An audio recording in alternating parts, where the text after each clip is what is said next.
Meus queridos, depois de nós terminarmos as nossas atividades, na semana passada nós vamos dar continuidade ao nosso texto e às nossas aulas sobre a sociologia de Emile Durkheim. Estão lembrando?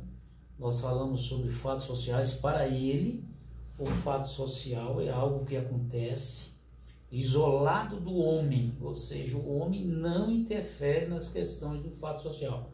O fato social vem sobre o homem e o homem automaticamente ele vai reagir sobre isso. Quer dizer, não existe influência entre o homem e o fato social, no aspecto de foi ele que transferiu, que coordenou a sociologia como ciência. Estão lembrando?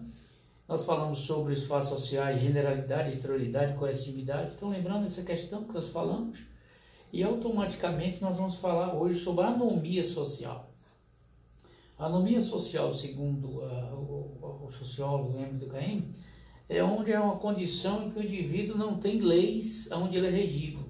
Ou seja, a significa sem, nomos significa lei, ou seja, onde não há lei pré-estabelecida. Então, o que acontece até certo ponto?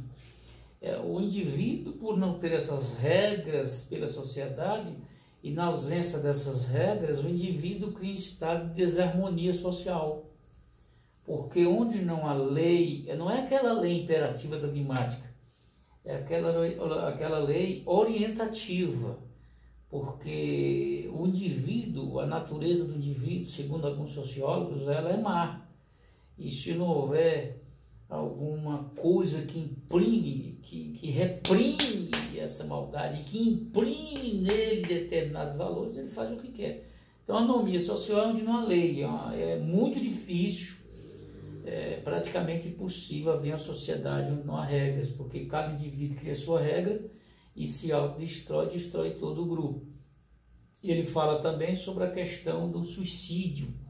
Ele é o sociólogo que preocupou com o suicídio. No aspecto social, ele diz que tem um suicídio anômico, aquele suicídio onde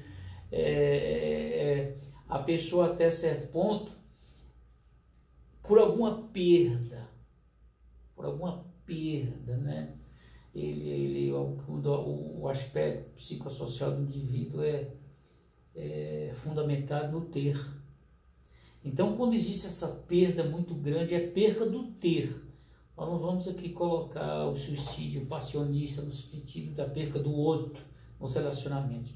Nós estamos imaginando a questão da sociedade. Porque quando o camarada perde alguma coisa e tem o status quo, e de repente ele entra naquela falência absoluta, ele entra numa situação difícil, porque ele mantinha o eu dele, a vida dele social, era baseada no ter. Então, automaticamente, quando ele perde uma grande decepção em relação ao status quo, do que ele tem na representação dele em relação à sociedade, ele acaba suicidando. Outra coisa fundamental também é o altruísta, né? Aquele suicídio altruísta. O que é altruísmo nesse aspecto do suicídio? É aquele camarada que suicida para poder realizar alguma coisa fenomenal, né? Lembra dos kamikazes lá no Japão? Aquilo é um suicídio altruísta, ou seja, de repente você chega para um indivíduo e fala assim: rapaz, algo melhor depois daqui, você vai usufruir algo melhor. Aquele sistema de governo impregnado da religiosidade. Então, na verdade, esse suicídio altruísta está ligado à questão da religiosidade quando ela é dogmática, ela é doentia, viu? Por favor, morra pela sua pátria, morra pela sua ideologia, que o céu é garantido. Automaticamente isso não existe, viu? É uma visão da sociologia de Durkheim. Outra coisa que ele fala também é sobre o suicídio egoísta. É quando aquele camarada começa a se isolar e começa a perceber que ele não cria laços sociais.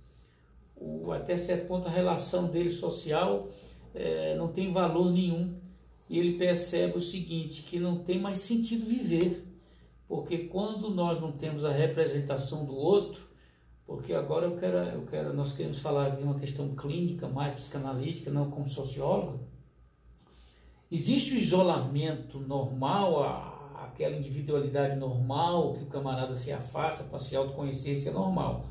Mas esse tipo de suicídio egoísta é quando o cara chega, ele se isola de tudo e de todos, até dele. Aí a vida realmente perde o sentido. Então, automaticamente, aí entra o quadro da depressão. Agora, falando mais ou menos sobre suicídio, eu quero dizer para vocês, agora como psicanalista clínico, permita, que a base psicológica do suicídio é muito fundamentada na questão emocional, tá? Então, o suicídio é quando a camarada está vivendo uma dor muito profunda na alma e não tem remédio para a dor da alma, diante de uma decepção profunda. Então, o que acontece? Ele tenta tirar a vida, não é tirar a vida, ele quer matar a dor que o atormenta. Então, ele vê exatamente o suicídio como se fosse um escape da dor. Então, na verdade, o suicídio, no aspecto clínico, psicanalítico, ele é um grito de socorro. Ele quer viver, mas a dor é maior que ele. Então, se por acaso você vive uma situação como essa, no aspecto clínico, procure ajuda, tá? Porque a depressão, ela é um estado emocional de perda de vitalidade em relação à vida, e ela nos consome de dentro para fora. Primeiro, o indivíduo começa a matar-se sem ele perceber, porque a autoestima dele foi anulada em relação à existência. A vida começa a perder o sentido. A questão social já começa a ser uma ameaça para ele, porque ele não quer mostrar a sua fragilidade em meio à dor. Ele acaba se matando. Então nós entendemos exatamente alguma coisa sobre o suicídio. E outra coisa, queridos, ame a vida. A existência é tão legal e a vida cada dia nos presenteia com algo novo. Tá vendo? O sol nasce por você, a chuva chove por você. Tudo que a natureza, de forma inconsciente, pré-programada pelo determinismo do Criador, ela produz, é para você, é para mim e para nós. É um orgulho ser professor de vocês, tá bom? Um beijo no coração.